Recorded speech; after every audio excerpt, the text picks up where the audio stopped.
Virtual RC Racing, The Inside Story, Episode 7, Lothar Putting It All Together. My name is Peter Barefoots. In the previous episodes, I have explained how VRC came about and the very important parts of the project that users actually experience when playing the game, the graphics and the car behavior, the physics. But of course, all this had to be coordinated and put together with a master plan.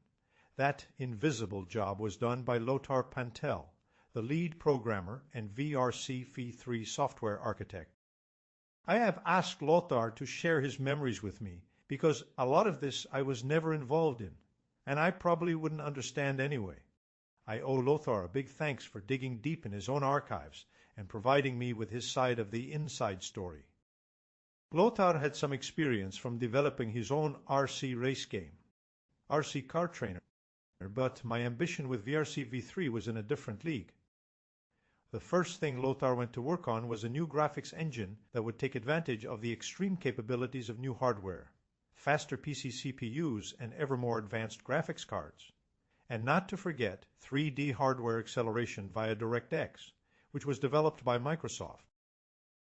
Game and graphics hardware developments were going so fast at the beginning of the new millennium that whatever you created was already obsolete half a year later. And as a matter of fact, it only accelerated from then on to where we are today, super realistic rendering of a virtual reality. Hard to even see the difference between virtual and real nowadays. Now about the graphics engine and graphics card. The graphics engine is at the core of any game. It's what you see, how realistic it is in the highest possible quality, and how fast it can render on the biggest possible screens. Speed is measured in FPS, or frames per second. The higher the FPS, the more fluent the game will play. In the background, the graphics engine receives input from the physics engine, the exact position of the car on the track, and the exact state of the chassis, yaw, pitch and roll angles, and of the suspension and the tires, the drift angle, everything. The graphics engine then renders the image of the car in that exact position using the 3D model information of the car and its components, and of course the new position of the track, and then applies all kind of effects like shadows, reflection, and much more. The physics engine receives its input from the game port adapter, which is controlled by the player, using his own RC transmitter. All these things must of course work in perfect harmony. But all these processes have their own latency, the time needed to do a particular calculation, or job, so to say.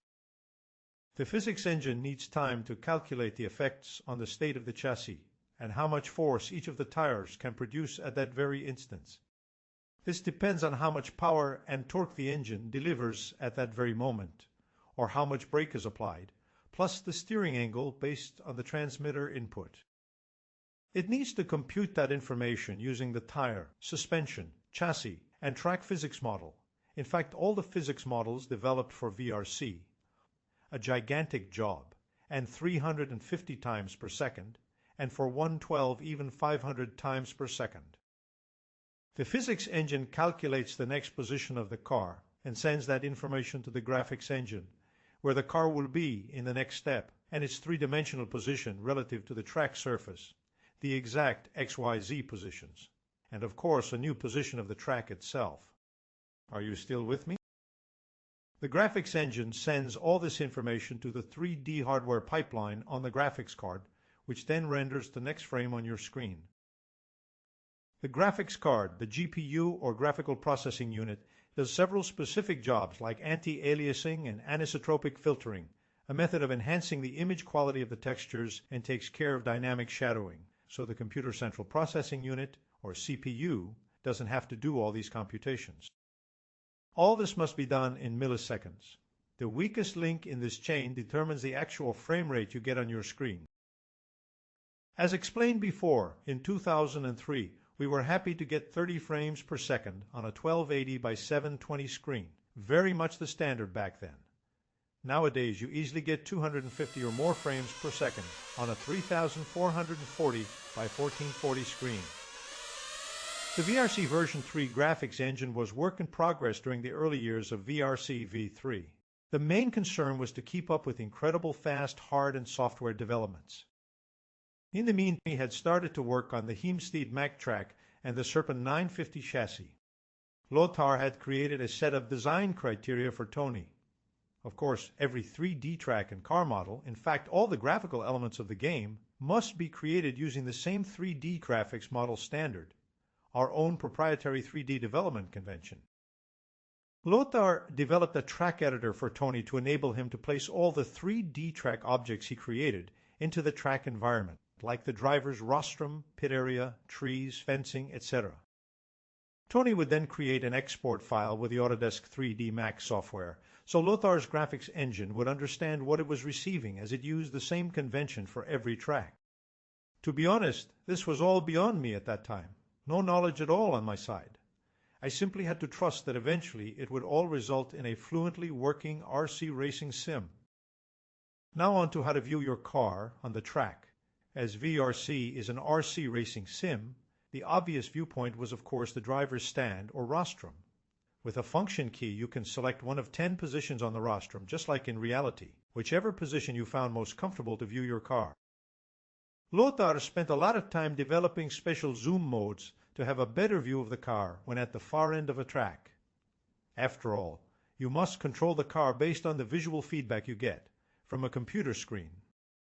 If the car gets too small, you simply don't see how the car behaves and quickly respond to that behavior.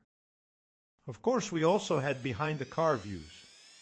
I've never understood why you would want to control the car from such a low position, with hardly a view at the next corner. Still, I know of quite a few racers who used this view even in racing mode and were competitive. VRC V3 also featured so-called TV cameras, which could be used when watching replays of a race. Tony could define up to 10 positions around the track or in the infield, with different viewpoint and heights. You could select any of the 10 TV cams to watch the race or use the automatic car following mode where TV cams switched, depending where the car was on the track. Quite a few sophisticated view options, and most of them have been carried over to VRC Pro, although this required, of course, complete new coding. Of course, we also needed a graphical user interface, or GUI, with integrated setup options. The GUI is used to navigate through the game and is of course a very important feature of any game. It needs to be logical and intuitive at the same time. Again, I totally relied on Lothar to come up with good ideas for the GUI. At least Lothar had some RC racing experience, with myself the only two in the VRC team, so he could at least understand what I was looking for. But of course, easier said than done. Developing a GUI is a specialist job. At hindsight, I can only admire more what Lothar came up with. Besides the general navigation GUI, I had asked Lothar to implement also a car setup GUI. I must go back even further in time now. With the arrival of the Internet in 1995, I saw an opportunity to finally share car setups with our worldwide customer base. We at Serpent were the first to develop and introduce this concept of sharing standardized track-specific setup sheets for each of our cars and distribute them over the Internet. Sharing this setup data was one of Serpent's very strong assets in team and customer support. We had developed icon-type images for each specific setup item. Later, all other model car manufacturers started using this concept.